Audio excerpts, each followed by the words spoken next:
That's insane. Have. Be, do, have, because so many times we just focus on what we want to have and not focus on who we need to be. Yeah. Because if you're not being the person that's disciplined and waking up, I guarantee you Mark Zuckerberg wears the same t-shirts so that he doesn't have decision fatigue. Mm-hmm. So if you got to have the latest designer and you could spend 10 hours putting together your outfit, you are not being who the person is you want to be. Absolutely. You want their money, you want their results, but are you willing to put in the work and do what they have to do? And are you a good steward of what you have now? There you go. Welcome to the Heart Helper Podcast, a spiritual space where we share extraordinary stories from everyday, ordinary people, because we truly believe that inspiration is far greater than influence.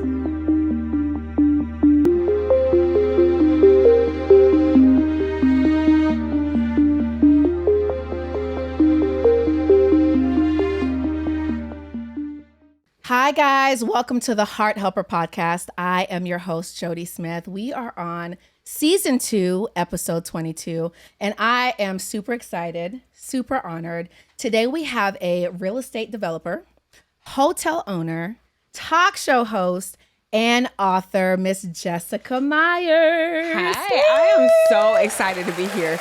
Like, especially when I saw the vibe and everything. I was like, wait, I need to be on that show. Listen. And then when you called us in the invitation, I jumped at it. And we're honored to have you. I just want to say, because we met at a networking meeting and we connected after that. I was like, there's just something about your presence. There's something about your aura. There's something about your light. And I was like, I just knew that I was like, oh no, when I get everything up and going, I have to sit down with her. I have to talk with her.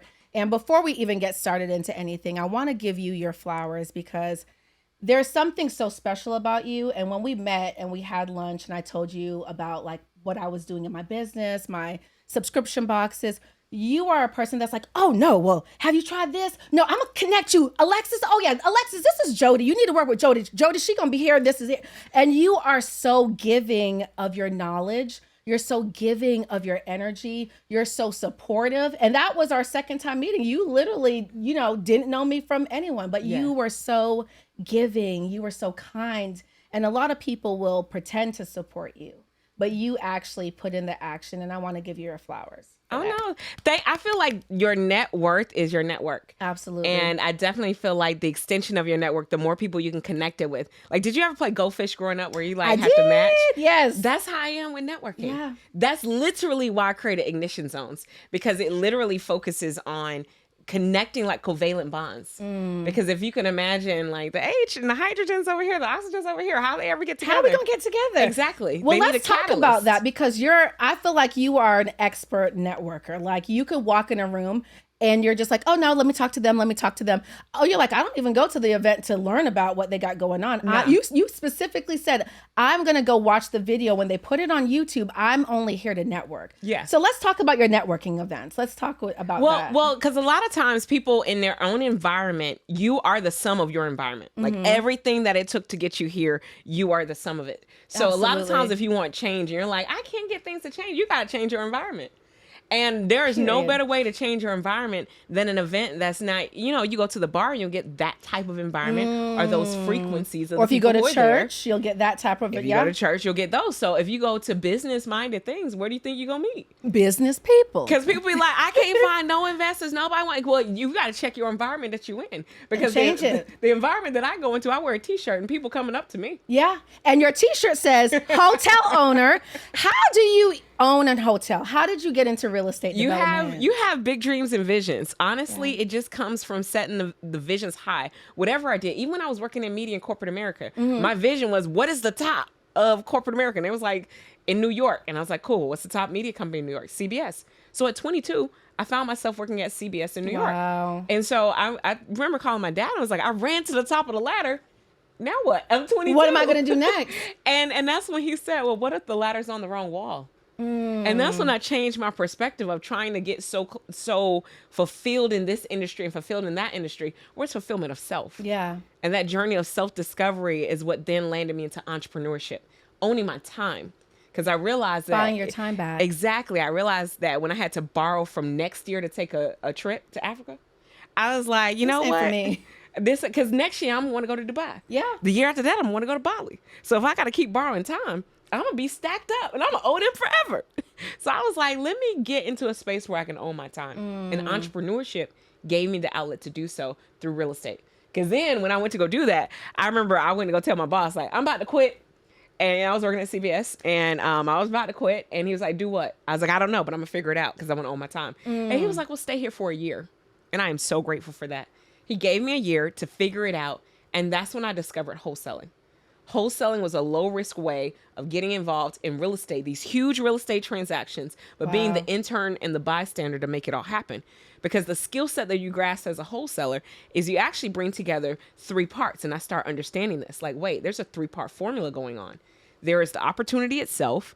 And that's somebody who's dealt with death, disaster, disagreement, disability, or divorce. They've dealt with something horrible. A loss. And they have an opportunity.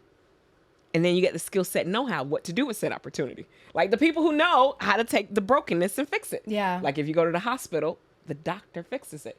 So what happens when you have a broken home? You go to someone who can fix it. So I start finding the fixers and the vendors. Then you're just like, wait, well, none of this can go without the money. But the people with the money are looking for the people with the skill set, and then they're looking for the opportunity. So I started to see this triage that was forming, and it created like this marketplace. And that's what you learn as a wholesaler. So when I'm talking to my girlfriend about the things that I'm doing, she's like, you know, you can do that in the commercial space and do much larger deals. I was like, wait, the same 3-part formula? Bring together people with opportunity, the skill set and know-how, and then the capital to execute? She was like, yep. And sure enough, it took a 2-year journey to get there. But when we found the right deal, we were able to make a historic thing happen. And that's how you guys got the hotel in the Bahamas. Well, no, that's how we got the Home 2 Suites by Hilton. Okay. That's how we got until the vision continued to expand. Team members changed and visions changed, but it always stayed the same of doing larger and larger deals. So then that's where we start working with I work with another business partner and he's like, wait, well, I'm a developer and I'm doing modern build homes. We're doing tiny homes here in Atlanta. How about we take that same concept? Someone hits us up in the Bahamas. We have land, family land, because that's one of the things that we learned as well, that a lot of Bahamian or Caribbean families, they actually have land set aside when you turn 18. That's your birthright. Yeah. And so a lot of families were going back and capturing their birthright. And they were like, well, we got all this land. We don't know what to do with it. So they tap in. So now you get opportunity. And it goes back to the same formula. You got opportunity, which is the land. Then you get the skill set know-how. We know what to do with it. Then comes the capital with a clear plan. And that's how we've been able to have, like, it can be any project now. I'm like, bring me the Taj Mahal. I can help do that as well. I can apply my skill set to that. I love that you mentioned vision because this is one thing I was talking to someone about, because a lot of times we have sight, and sight is just what you see in from your human perspective, but vision is a God perspective.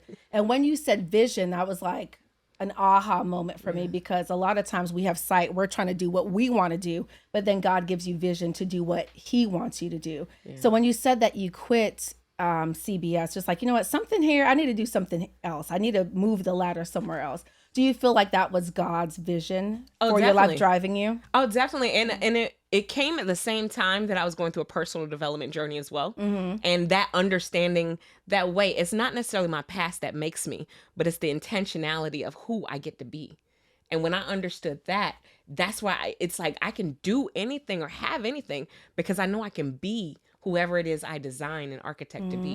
And whatever you put in your mind. Exactly. That's why I feel like perspective is so important. If you don't speak life into yourself, you're not going to see life. Like they say, there's life and death in the power of the tongue. If you don't speak life into yourself, you're not going to manifest the things that are in your mind. So that's so important. But I love how hungry that you are. Like, you just have a mind that's optimistic. Yeah. Did it take a long time to get to that place? Oh, it's so funny because I grew up, my dad's a pastor. So I grew up. Really? Yes. You're a PK. So you grew up in the church. Okay. So I grew, and it's so funny because, you know, it's like my dad's pastor, granddad's pastor, like everybody's pastor. No big deal. Everybody preaching in this house. Because in this house, we praise the Lord. Until I moved to New York, right? So if you're a PK kid, you know, or even if not a PK kid, you're going to get pointed to and asked to say your Easter speech. Scripture, something. Psalms 23. Let's go.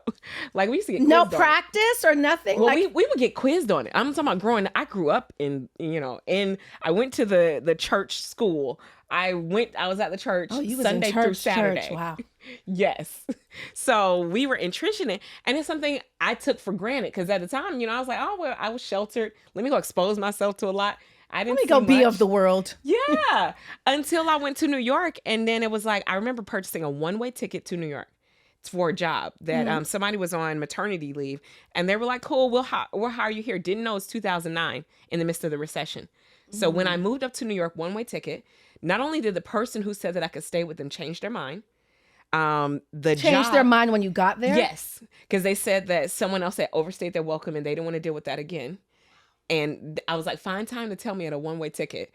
And then the job that I was moving up there for decided to do away with the position, not knowing at the time we were leading into a recession, which means that it was even more critical.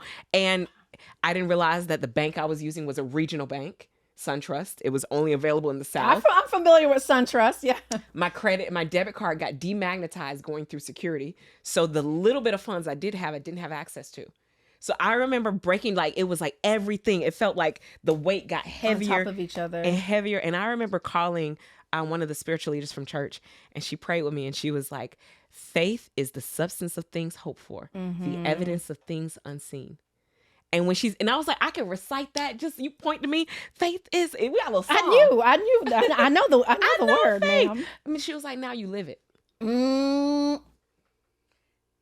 The word got to be on it. The word cannot just be on you. It has to be in you. So you can read as many Bible scriptures as you want, but is it in your heart? And you don't know that until life circumstances. Absolutely. It presents like, cool, it's easy to have faith when a job is sitting there and the house is sitting there and you got the money sitting eat, there. It's easy to have faith. Absolutely. I believe. Try believing when you don't have those things. You preaching the word? Come on, pastors, kid. You preaching now. Yeah. And that was a true experience of understanding that and that's what I realized even in all of this. You talk about implementation, but it's really just staying focused on the vision. Yeah. Staying focused on the vision that I know is within, and it takes spending time on that vision. Because a lot of times when we're in work and we get up, and trust you me, I'll be getting up if I got to be to work at 8:30, I knew it was a 9-minute trek, and I knew I could hit snooze 3 times to still make it to work on time. But life shifted for me when I no longer have a somewhere to be at that time, but I now wake up just to settle and sit and be in my thoughts and have that meditation. And have that quiet time. And that is the God force. Absolutely. That is how you tap in with your vision. And if you don't have that space and you're just going, then that's where it's like, you're like a car. I can give you the keys to a Range Rover or a Rolls Royce. Where will you go? Yeah. If you have no direction, I feel like if God's not guiding your path, how do you know where to go? Yeah. It's a scary destination to be on a road and you are not divinely guided. And I always said, I don't ever want to be out of God's will anymore in my life. I don't want to miss my mark. I don't want to live for self. Like I have surrendered my life to God. I have no desire to live for Jody. Like, God, is this what you want me to do? And I love that you mentioned spending time in the morning, your quiet time. I started waking up earlier myself before I get my son ready for school. And I will wake up, brush my teeth, get my tea, and I will read my Bible. Like, God, speak to me. I want to hear your voice because I want to why are we here? Yeah. We're literally only here to fulfill God's vision. That's why I always tell people, every one of us has a purpose. Please don't ever think that you don't have a purpose. And your purpose does not have to be magnificent. Everyone's not going to be Moses. Everyone's not going to be Solomon. Everyone's not going to be David. Your story doesn't have to be like you're this great influencer. Your story could be you are a teacher. Yeah. Your story could be that you met someone in the grocery store and it was your purpose to pray for them. So I always think we're supposed to be fishers of men. And you know what I look at it as, have you played Sudoku? No, I have not. Are you familiar I'm familiar with with the the concept? game. Yeah. Is Sudoku the one with the wooden pieces? No, Sudoku is the number. It has a square and it's 9. I don't think I've played. Yeah. It's 9 numbers. You got the numbers 1 through 9, and none of the rows or the columns can repeat. Neither can the box girl, I don't repeat. know Sudoku. I don't have to show you Sudoku. Yeah. So now when y'all come over, we'll have to play that. I know, but I feel like life is Sudoku, right? Because in Sudoku, like I said, it's, and I'll show you. It's like this huge grid. Or do you mind pulling it up? A Sudoku grid, because it's like a 9 by 9, right? And no number repeats. 1 through 9 can't repeat in either row, square, or column. And what that does, I feel like we're all the ones in our own life. Like everybody plays a character in a role. Like I can tell you the things and the life experiences that have stretched me and caused me to grow. And you can tell me the things in your life that have caused you and stretched you to grow. Like, okay, so what's the purpose of the game? So to fill in the... Yes. So you have to fill in. So in this whole box, the numbers can't repeat. In this whole row, the numbers can't repeat. In this whole column, the numbers cannot repeat. So you are literally the one of one. And This that's is good. And so if you look at life from that perspective, that you are the one of one in your Thank you. Sudoku puzzle, which means there's only you in this column, in this row, in this lifetime. It's only you. But then you get your other characters, your 2, your 3, your 4. So your 2 might be your mom. Yeah. And whether she's there or not. I had a mom who was there. You may have had a mom who's not. Either Yeah. way, that was that 2's role in your life. And that person was meant to be there in that row. And that when you understand that 1 through 9, that everybody plays a role, and you are the one in your This is own getting good. in your own game. Yeah. Like you said, it doesn't matter what you are, what level, what magnitude. You have a role. It's you're the one in your own game. So whoever is your 2, whoever is your 3, whoever, it's unique to you. But when you understand that everybody's here, they play a role, and we're all just interconnected. They call it quantum entanglement, Yes. where we're all engaged in one another's contracts of how we stretch, grow, expand, contract. And that's what we're here to do, to learn, connect with divine purpose. And that's the fulfillment that you get out of life when you find that alignment. Drop the mic. Yeah, drop the mic. That felt good hearing you say that. And I think they also call it the flower of life, how we're all connected and everyone has a role. Like we think it's by coincidence. It's not by coincidence. It's literally ordained. Yeah. And I'm a firm believer of, that's why I love serendipitous moments. I expect them. They used to happen and trip me out at first. Like, did that just happen? That was supposed to happen. It was supposed to happen. Yes, that was supposed to happen. Everything is not happening to you, it's happening for you. Absolutely. And once I got clear on that, that's how I was able to see, like, cool, what do you want to do? And I just started meeting amazing people that wanted to do amazing things. And the visions just kept getting bigger. So that's why I'm excited about the equity that transacting the deal has gotten me into these ventures. But it's really just meeting amazing people with high vision, allowing them to see the practical steps through my 3-part formula of how to make it happen. And then we just continue on and keep it moving. And can people read about this formula in your book, Real Estate Mastery? Yes. Okay. Yes. Because I feel like there's a lot of gems that you have in regards to real estate and just in life. Yeah. And just in life. So they can read about that in Real Estate Oh, Mastery. yeah. Real Estate Mastery. It breaks down my 3-part formula Okay. of really the basics of how to get involved in real estate. Because most people assume and ask, am I a real estate agent? I asked you that the first time. You're like, you said real estate. I was like, oh, you know what? I moved here. I am looking for a house. You're like, no, baby, I do real estate development. Okay. I was like, oh, okay. But it's great to give me that perspective, because when you think real estate, you only think real estate agent. That's what I think about. But when you broke everything down, I was like, there's so many different levels to real estate. And I never knew that. I never knew that. And so that's what the Real Estate Mastery is all about, breaking down into actionable steps, Okay. what real estate is, and then how you can apply it to your life. And literally, this is how you take that 3-part formula.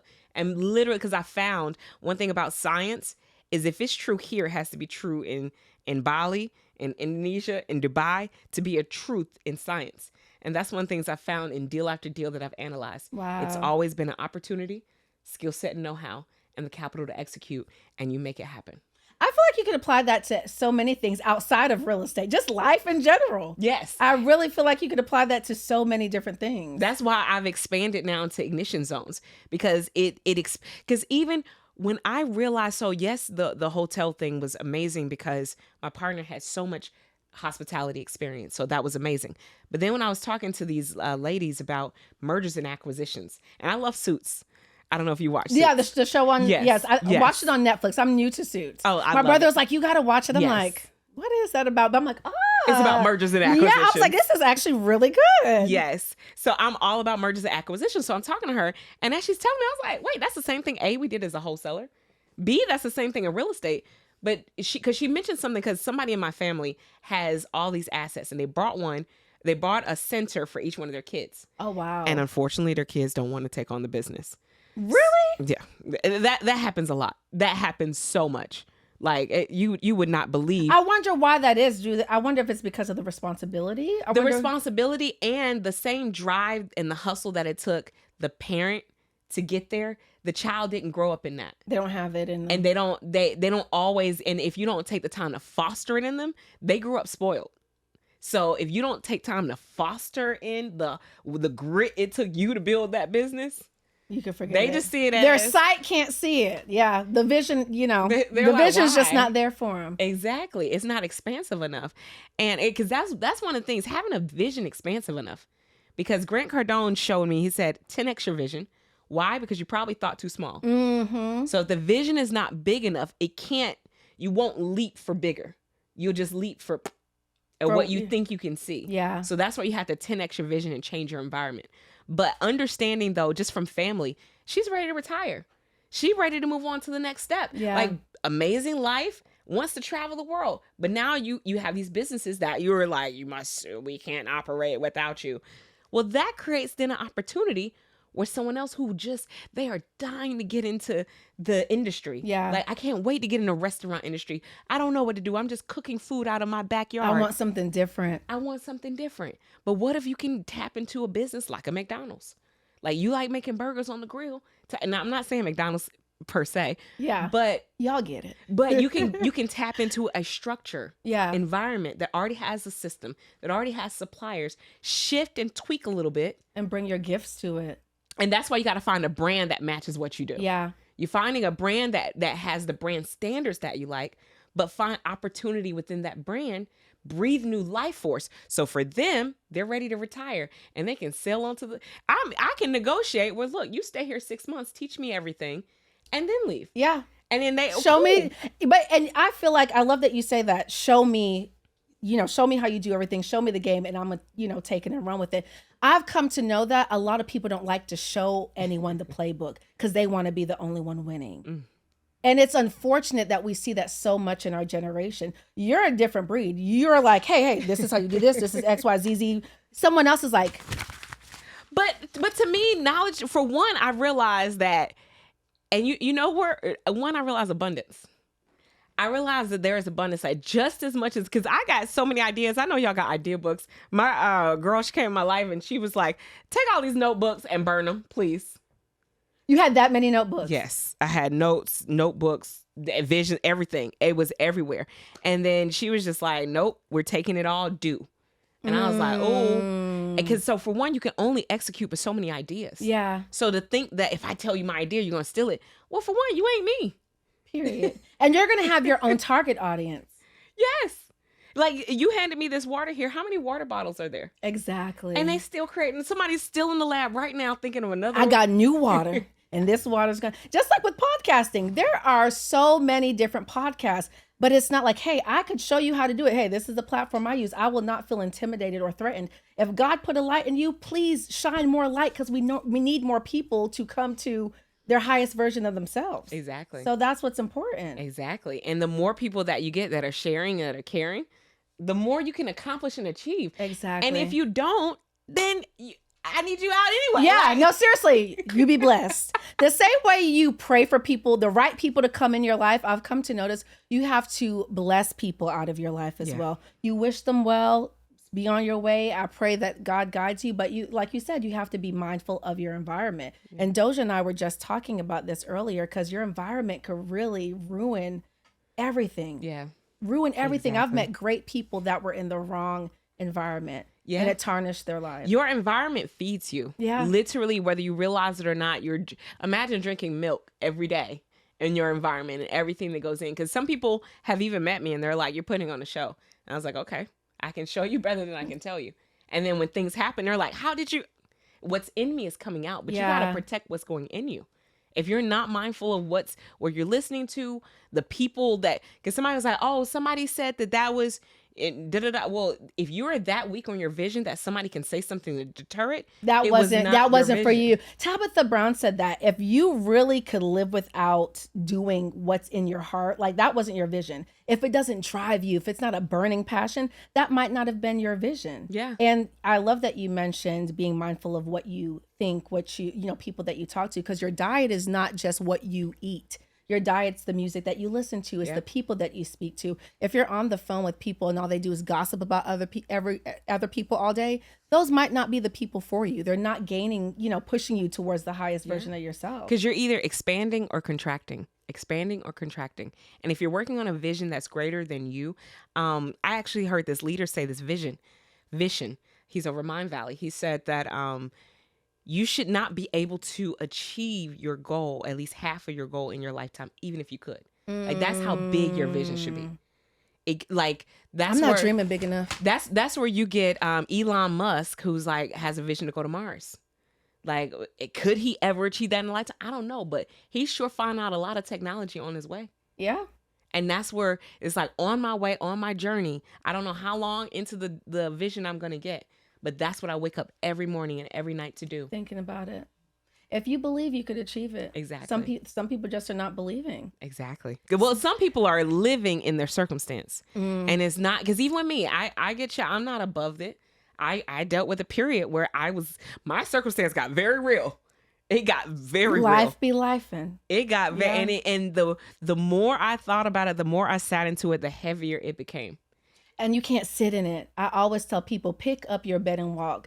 I'll give you maybe 5 minutes to cry it on out. I'm going to let you sit here. But when I come back, okay, what's the next step? You can't sit in it. And I don't ever let people sit in it.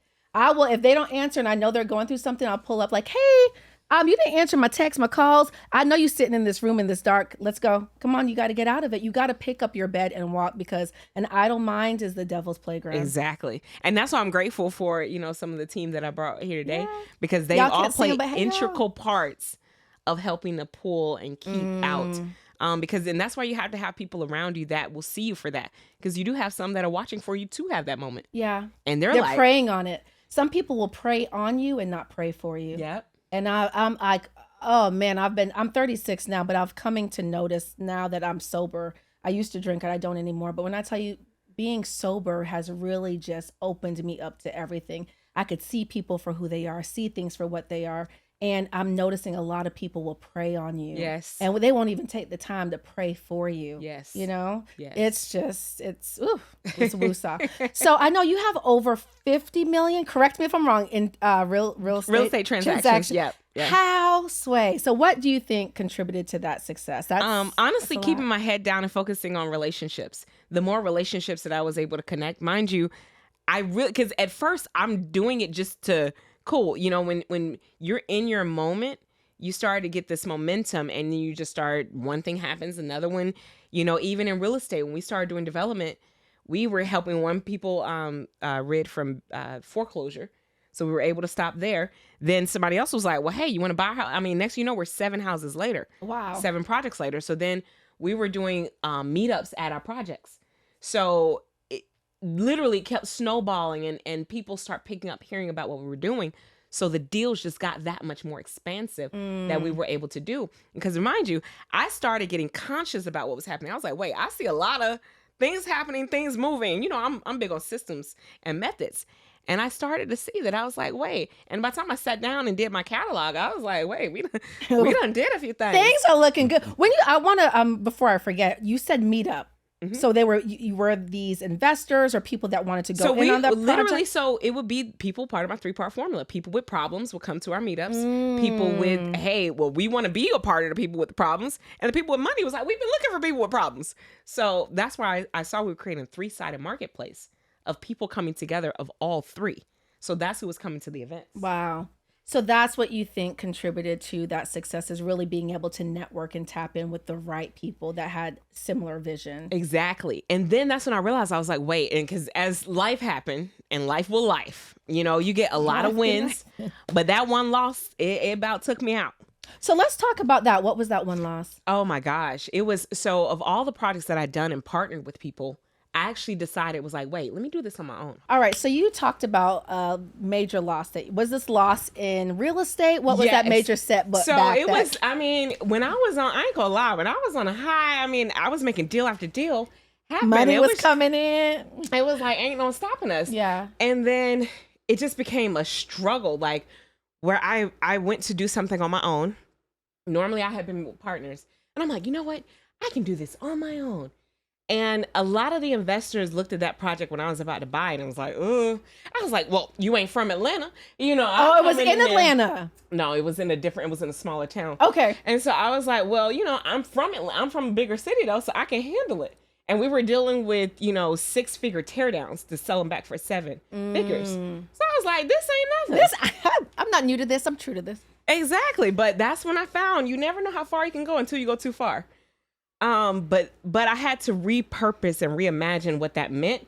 But that really caught my attention. And it needed to. Honestly, at the time, I didn't understand it. And I was like, how can I have all these wins and help so many people from not losing theirs and I lose mine?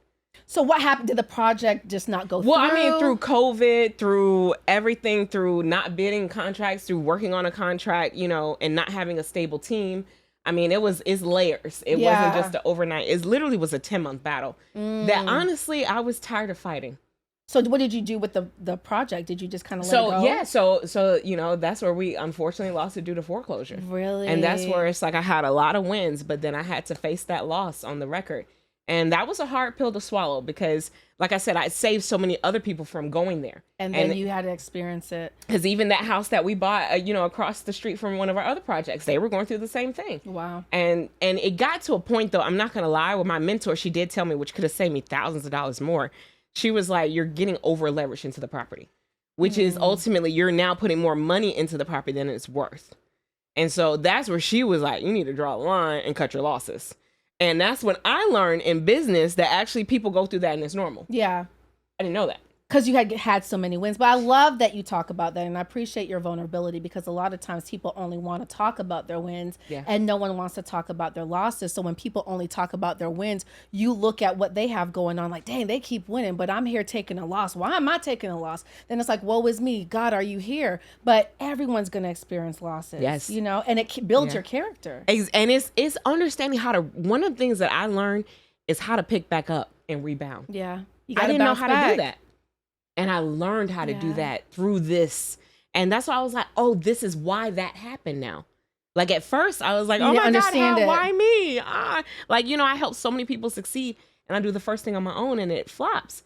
And it's just like, no, it's happening to now show you. Because now somebody facing it, I can show you how to at least prolong it for 10 months. So that's why you think it happens. So you could be a vessel to somebody else and kind of show them, hey, this is not the right thing to do. Let me show you the right way to do it. Yeah. Because then it started to take a toll. I mean, I'll talk about it now like it's popcorn, but I mean, it was a several month stretch that even weighed on my health. Like even when I was traveling abroad, dealing with a lot of the things and trying to take that time apart. Because as, you know, a visionary, I understand how important it is to keep your mind clear. Yeah. But trying to even set my time apart, I wound up getting hospitalized even there. And I didn't realize at the time just how close to death that I was. Was it the stress from that situation? Well, it was a dehydration. It was, you know, a medical, you know, condition that I've been dealing with and not really treating. So it was a myriad of things, but that exacerbated it and helped to get as far as it did so quickly. And that's one of the things I was like, I got to take control of me. Yeah. Because if I don't, this is going to, you know. You're not going to be able to do anything. If I define myself as successful because I'm winning and a failure because I'm losing, I'm never going to get to the stability of understanding who Jessica is, period. And that's what I had to understand, that even in loss and success, there are events that happen to me and they don't define me. Mm-hmm. And they happen for you. Yes. I always believe they happen for you. And the amount of character that you get when you're going through things and trials and tribulations, like you can't be successful unless you have them. Exactly. You know, to build that character. And I know, so you're an entrepreneur, a real estate developer, hotel owner, author, TV show. When do you find the time to just woosah and connect with the spirit and connect with God? Because it's, you know, when you're busy or you're doing so many things, it's like, when do you have the time to like, you know what, let me step away from this and take the time for myself, because I think we live in such a hustle culture. Like, you gotta be hustling all. We hustling all day. I don't want to hustle all day. I want to be soft. Soft life. I want to be soft sometimes. Soft you know? life. So how do you balance that with all the many hats that you wear? Well, for one, I love the 4-Hour Work Week. The book, the 4-Hour Work Week. I was listening to a podcast about that. What do you think? I loved it. He was like, I don't do meetings for an hour. I do meetings for 30 minutes. What do we need to talk about for an hour? And I'm like, yeah, I need to tell my VP that. Why are we having that part? For one, you get a lot more intentional and concise about your time. Absolutely. And two, the lines merge and bleed so much into having fun and work. Yeah. Literally, like what I get to do is so much fun that it doesn't feel like work. You're enjoying it. I remember when we were going to go check out 90 acres in Exuma, Bahamas, and the only way to get there was by boat. So here we are with 30 investors on a yacht, and that obviously, sounds fun. I see the music blasted, and I had a period when he took us out in the water, and I was like, you know what? I told him, you got it. Let's get it. Let's go. You got it. Let's get it. Let's go. So imagine 30 investors discovering 90 acres of land, and we on a yacht with everything, all the amenities, and we chilling and we enjoying, and I got on my little outfit. You was cute. Yeah, exactly. It was giving, honey. And I got everybody in here rocking to, you got it. And this is work. This is work. Like, I live the dream. Yeah. Where it doesn't always, there are the fluctuations of, this project, because as much as you take a risk here and something can happen here, but the richness and the fullness of the relationships. It doesn't feel like work. You're doing what you love to do. The people that I get to connect with, connecting with you, connecting with Sharia, connecting with all the people that I get to connect with, even making a connection, telling somebody that Les Brown was one of my motivators to get into the real estate industry. And they were like, oh, Les? Called him up. Hey, Jessica, she was telling me about you. You Say know what? my name. Say what? And this is work. Yeah. It's literally, you get into the relationship game and all you're doing is connecting people. That's why I'm like, yes, the real estate transactions, but really I connected people. And for making it happen, sometimes they give equity, sometimes they pay me.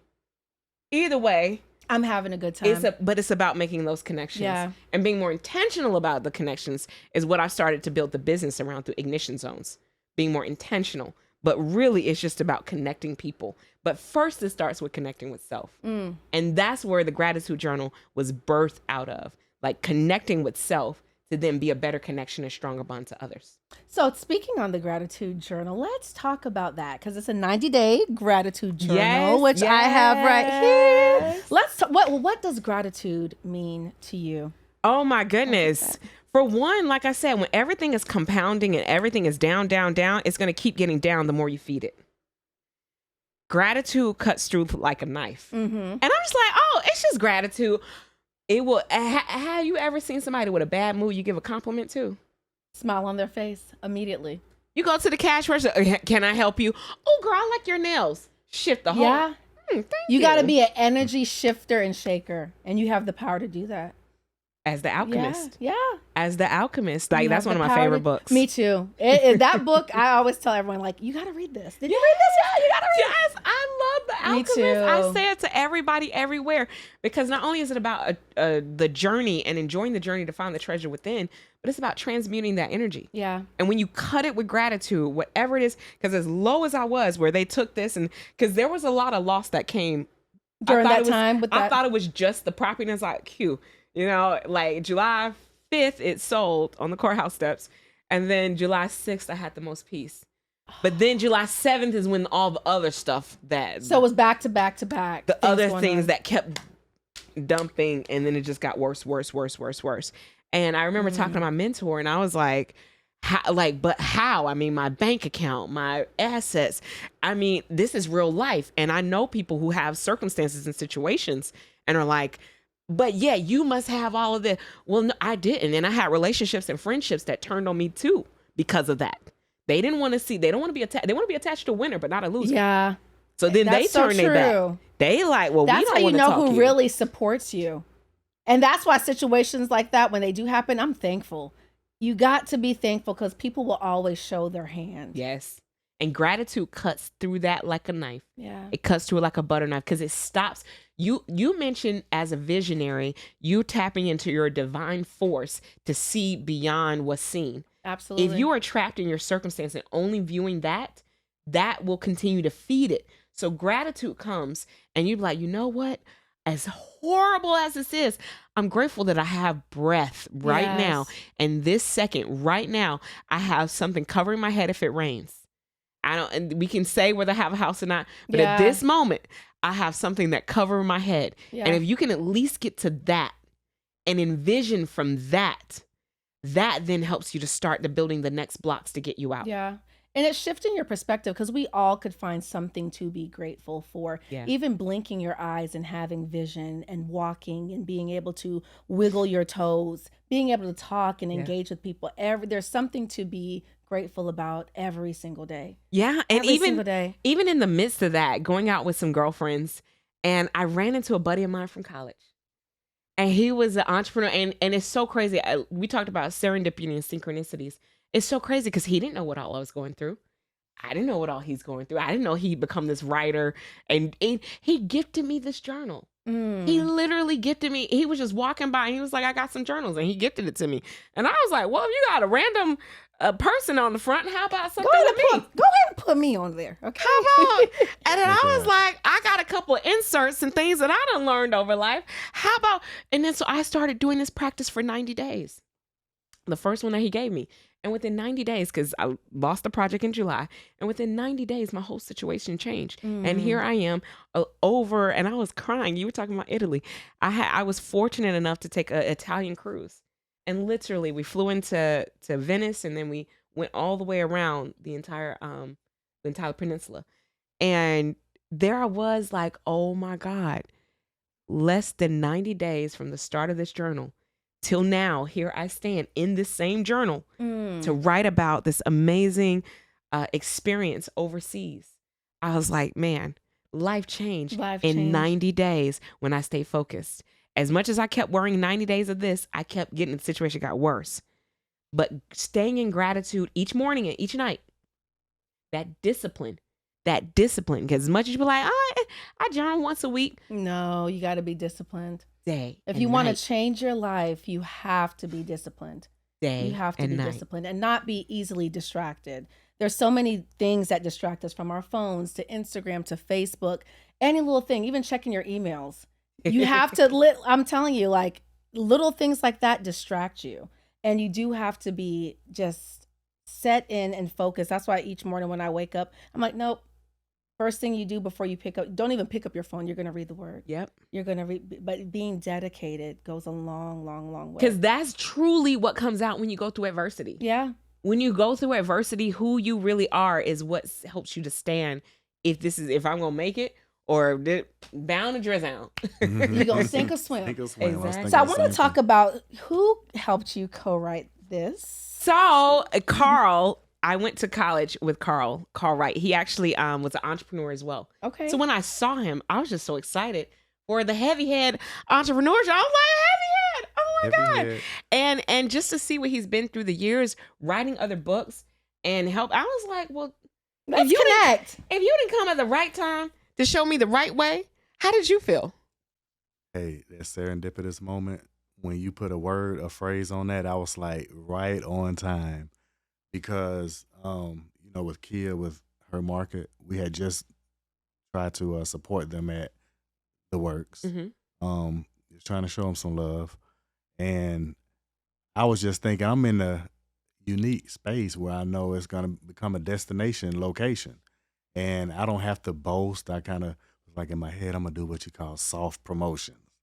So I know I started seeing classmates come here and there. We had just done an activation with Kia and Jaslyn. And then I saw you in the library. I was like, wow. Is this a hangout spot or? Yeah. So over at the Works ATL, Upper West Side, it's a new development. Selig Enterprises owns the property. And it's one of those live, work, play. Have you seen a lot of them pop up like Pond City Market? Pond City Yes. Market, So yep. it's a lot. It's another market like It's that. like they're their popping version up. of that. They're Okay. popping up Yep. all over the city. So you guys just happened to be at the same place, same time. Mm-hmm. How long had it been since you guys saw each other? Like 2003, I believe. no, at least 2006, 2007, yeah, 2006. around there. And how long ago did you? How long ago? was this? 2023. Wow, so recently, Mhm. and Yep. that's why I say nothing's by chance. Mhm. Nothing's by Mhm. chance. So, Carl, how did you start making these journals? How did this come about? What inspired you to do this? It's just a love for writing and creating. So my first literary project was a children's book, and we'll get to that Yes. later. Collin Sweet Adventure. It was a fictional tale about my son and his friends going on, their adventures, and it kind of intertwines life lessons, just bringing out the coach and dad in me. I'm a single father as well. It was like a woosah moment when I finished the book, and I was like, I need some fillers. I don't know when the next time I'm gonna start on, a part 2 to that particular book. So let me, keep something going and keep myself relevant. So then I started getting into coloring books, getting into your customized notebooks and journals. And I wanted to go get into some Medium content publications. So I'm a big advocate for mental health. Absolutely. And, 90-Day Gratitude Journal just kind of hit me while I was doing my research. With diet, any type of lifestyle change, you have to get, beyond just a day here, a day there. You're looking at 30 days, 30 days Yeah. times 3, 90 days. By then, it's what you call a lifestyle. And now you've kind of made that a part of your daily routine, a part of your life. And it started off as the About Me series, just taking ownership of your own health. So, Important. yeah, it is important. And I just happened to be ready, didn't have to get ready. When I had those, I'll call them prototype books in my car. When I saw Jessica, I was like, one moment, I'll be right back. So I went and grabbed that. And she literally breathed life into that project. So, the rest is history. We just rebranded it, and she came up with her ideas, and I'm like, it's a beautiful book. Hey. It's a beautiful book. I want to read this because it says, quick tip. Yep. We don't always get in life what we dream about, but we get what we tolerate. Say, I am so deserving and worthy that no other option is even available but to do it. Mm-hmm. This is good. Mm-hmm. This is so good. I don't want to breeze over this because I love when men talk about mental health. Because a lot of times I do feel like men, especially Black men in general, don't have an outlet to talk about mental health. Why do you think mental health is so important for men in general? I say as men, we keep things so bottled up, and it takes a while for us to feel comfortable with someone to even express how we're feeling. Yeah. And, mess around and tell the wrong person and they throw it back at you. Oh, yeah. We'll never speak to you again. You know what I mean? We'll never speak to you I hate when again. people do that. So this journal is an outlet. Yeah. Someone or something representing someone, so to speak, where you can pour your feelings out. Yeah. And go ahead. No, I would say, and too, for people looking for big wins, it starts with small wins. Yep. Yeah. And just the daily reflection of during this morning and night, discipline. Yep. If Discipline. You eat every day. You shower every day. Mm-hmm. Write every day. Yeah. Every Read day. your word every Yeah, day. exactly. Yeah, it's important. It's So important. incorporate that into your literary diet. It's important. At least for a 90-day stretch. That's At it. least. At least. So how do you think as women we could better support men with their mental health? Because of course we could call each other. Women I think are more open to do that. Like, oh my God, this happened to me. Or do you have a second? Let's talk. And we could sit on the phone all day and pour into each other. I feel like women are more prone to do that, tell each other what's going on. But as a man, from your perspective, how could we better help you guys manage mental health and be more supporting? I know you mentioned telling someone your business and not feeling safe. I think Shaq mentioned this recently. He was like, I had never in my life could trust a woman. He's like, every time I've told a woman something, she's thrown it in my face or used it against me. Yep. And when I heard him say that, I'm like, how sad is that? I know. How sad and hurtful is that for a man to say like, I don't even trust women in that space. So how could we build that trust back up for you guys, and how could we support you with mental health? I would say first, just be more of a listening ear instead of a talking head, so to speak. No just nagging? It's just Gratitude. Gratitude. It comes with developing that level of trust and maintaining it. Just like any relationship, you want to build and maintain that relationship, that rapport, and that trust that comes along with it, and just not throwing it up in our face and a heated argument or anything like that. Just be ever so mindful. That takes practice too. Yeah. So just being on the same team, we're practicing and winning together. That part. Yep. That part. Absolutely. Okay, being on the same team. I On think the same that's just team. note to self, because it takes courage to become something different than you've known. Yep. And I do feel like you have to divorce yourself sometimes, and what you've known, how you've acted, how you used to speak. You have to divorce what you used to know and marry new morals, new character, and just make a change. So I think that's very, very important. Yeah, and it's a two-way street. So both, working together, I mean, that's what it's all about. Absolutely. And I want to touch on Collin's great adventure. All right. So you are the author of Collin's Great Adventure. And you mentioned that Collin was your son, right? Yes, he is. How old is he? He will be 13 June the 1st. Okay. So he's the inspiration for the book. Yes, he is. He's a very adventurous person, outgoing, has a lot of friends, but he has started to kind of he has a certain circle that he does everything with. And it just started off with me thinking about creating, and leaving a legacy for him. And I'm teaching him, business too.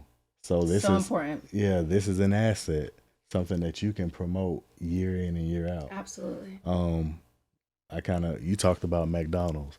You have the same products and they promote year in and year out.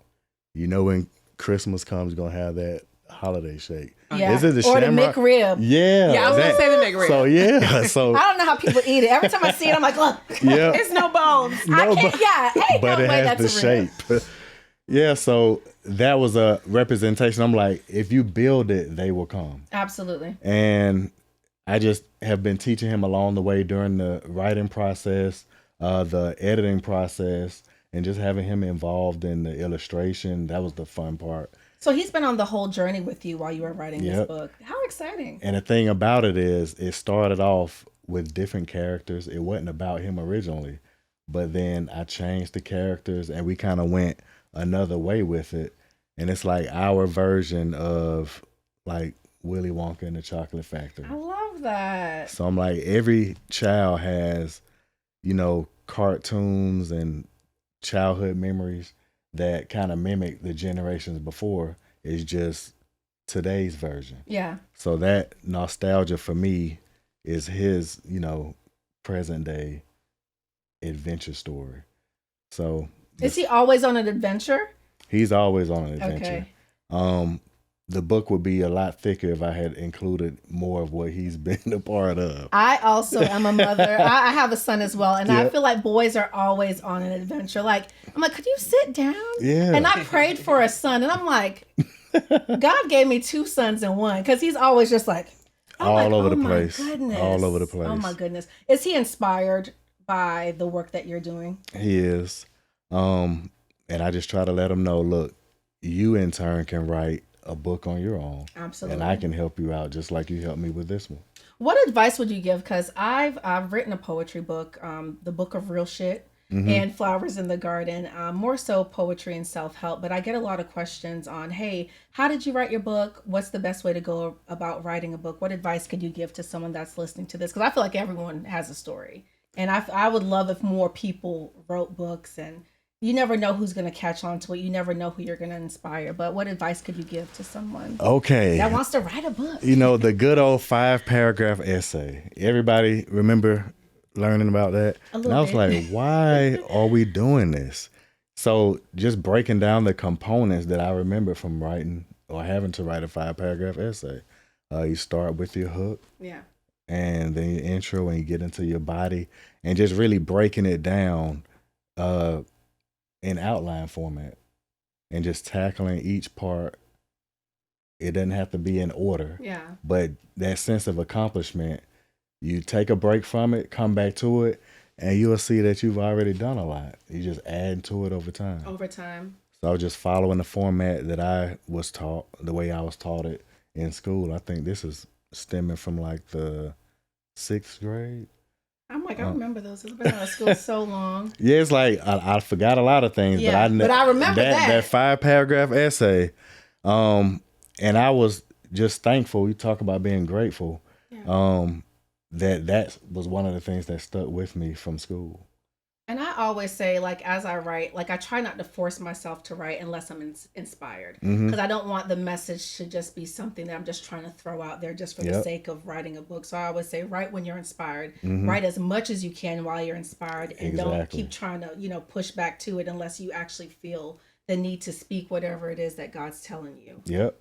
And that's literally what I did. Yeah. I didn't want to force anything. I don't want to force nothing. Nothing at all. Just let it come to you. And while the juices are flowing, like you just mentioned, just keep going. Some days and nights are longer than others. Some are shorter, but that's okay. That's okay. And that's life. Yep. That is life. Do you help other people publish books? Is that something that our listeners could reach out to you? Yeah, I definitely do. I get a lot of calls and Facebook messages and DMs about how to get started.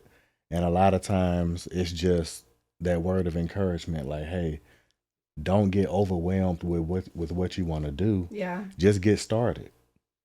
Just get started. I love that you said that. Don't get overwhelmed. I know Jessica was talking about earlier, just having so many ideas. And I feel like sometimes I'm like that too. I'm like, okay, I want to do the podcast. I want to write a book. You know what? I want to start another podcast, or I want to do. It's just like, okay, let's focus on one thing at one time. Even I was like, you know what? I think I want to do Bible study on podcast. I'm like, God, are you telling me to do this? So it's just like, just do. Like every day, tackle something and just do it.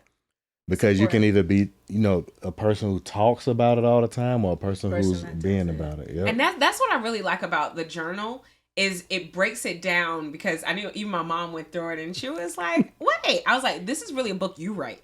Yep. Like, I know we're saying write, co-author, but really we're telling you habits of success. Yeah. If you really break it down, it's literally taking this reflection. Everything I read from Think and Grow Rich, all of the wealth books that I pick up, I'm expecting them to tell me a formula like X plus E equals MC, and this is how you get to wealth. And they all start with the mind.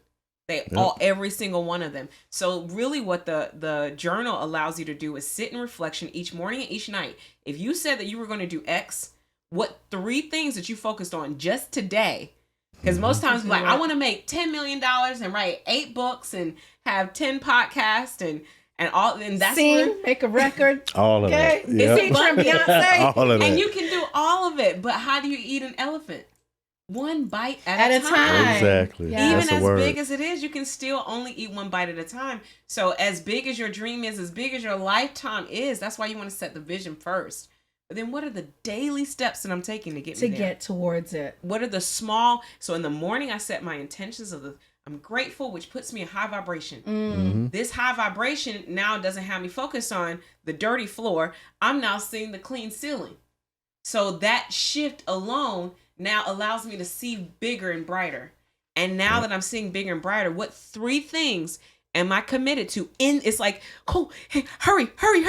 While you're here, plan the 3 things you're going to do today. In that day. Yep. And you're still in gratitude. So you're not thinking, well, I don't have to, doesn't come into the vocabulary because we're in gratitude. So in gratitude, you're setting your intentions of the 3 things that you're going to do towards this vision.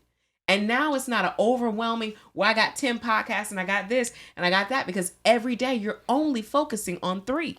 That's it. Yep. That's important that you said that, because it can get overwhelming. Sometimes I'm like, let me just take a nap, because girl, you got too much going on in your mind. Because then every night you get to reflect on, well, what of those 3 did I get done?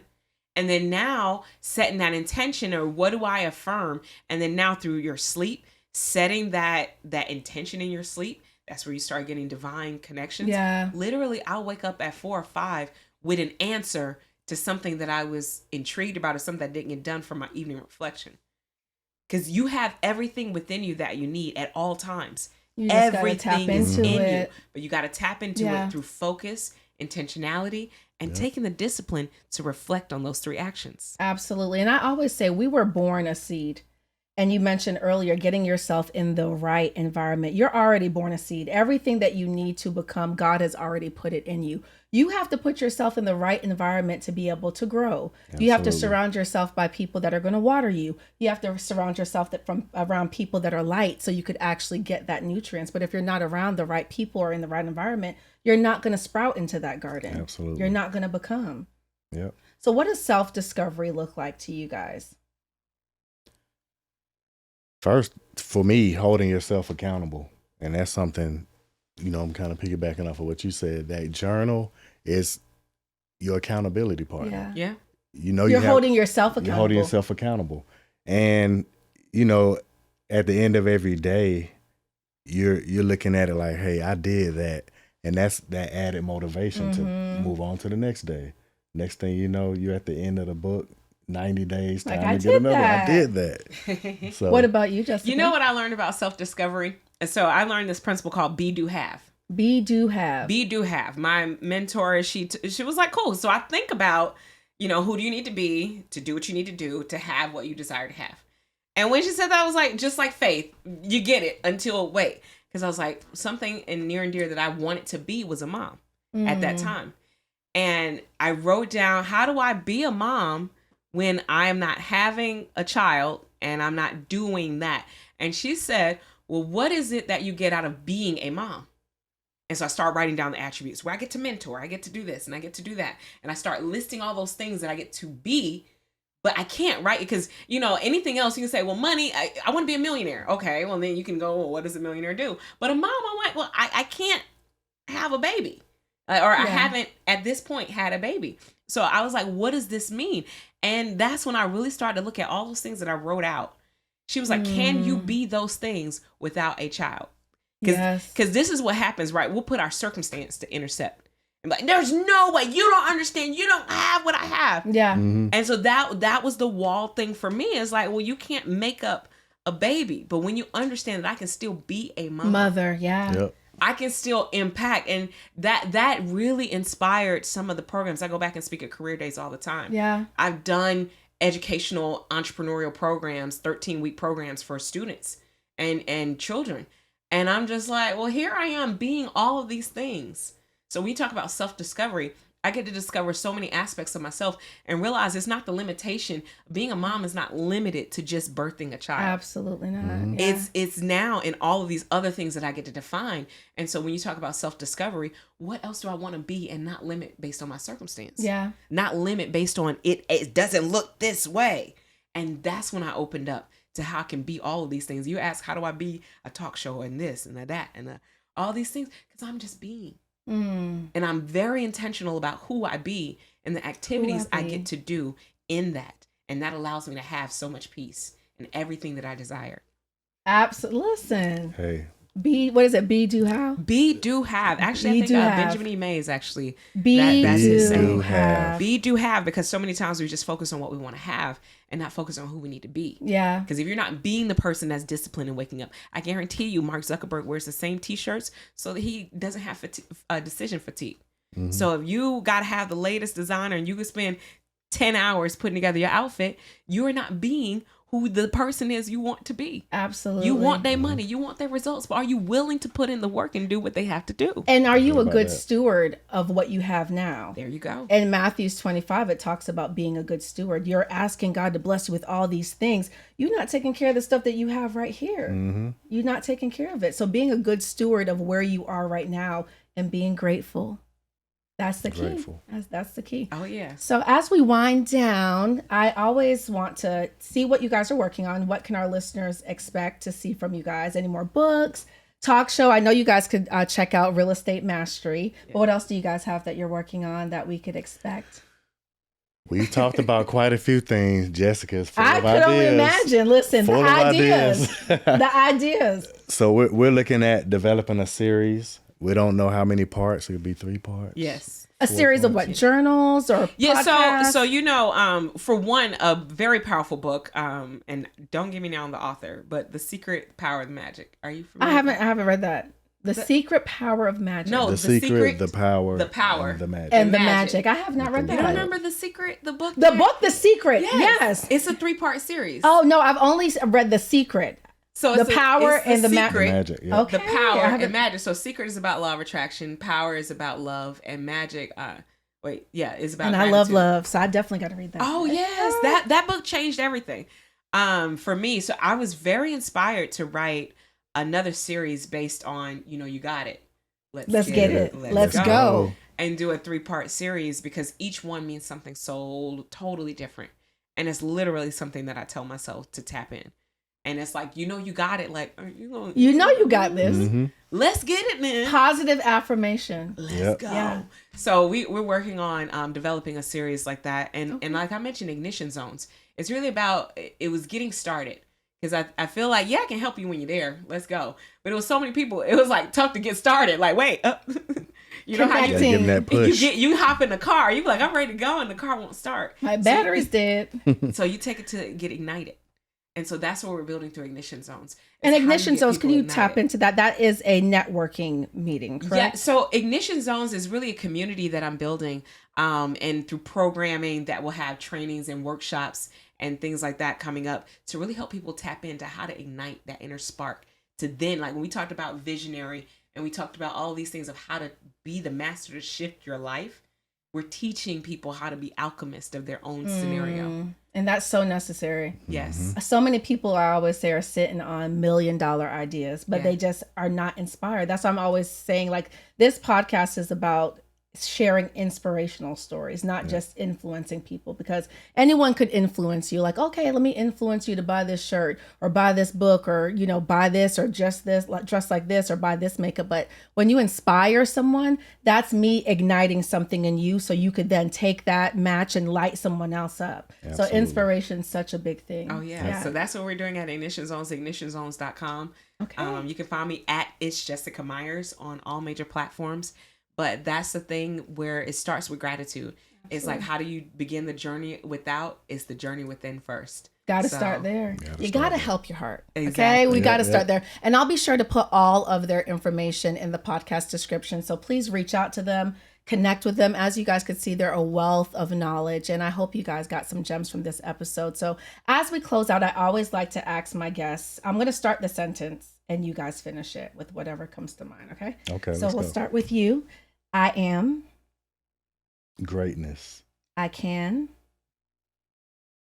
Be I will. better. Love is. An action word. God is. All things. Amen. Amen. All right, Jessica. I can. Be what I want to be. I know that's right. Like it. I will. I will show up. God is. Me. Love is. Everything. What was the other one? I will. Did I say that yet? I will. Be amazing. Be amazing. You already are. I think you're present in it. Yeah, be even more amazing. Yeah. Oh, yeah. I appreciate you guys so much. Thank you for being a guest on the Heart Helper podcast. There were so many gems in this episode. Like, we might need to make this a part 2. Y'all gonna have to come back, but so many gems. But guys, I hope that you guys got something from this. I hope that you're inspired to become whatever it is that you want to be. Whatever it is that you want to be, you are able, you are capable, you are a seed. God already put it in you. Surround yourself with the right people, get in the right environment, put God first, and everything that is in your mind will absolutely manifest. So be sure to listen, like, share, and subscribe. Visit us at thehearthelper.com. You can get our self-care subscription boxes. And again, I will be sure to put their information so y'all can get this journal. That journal is very, very, very, very good. We're focused on self-love and self-care, and that journal is absolutely going to help you. So until next time, thank you for watching the Heart Helper podcast. Peace.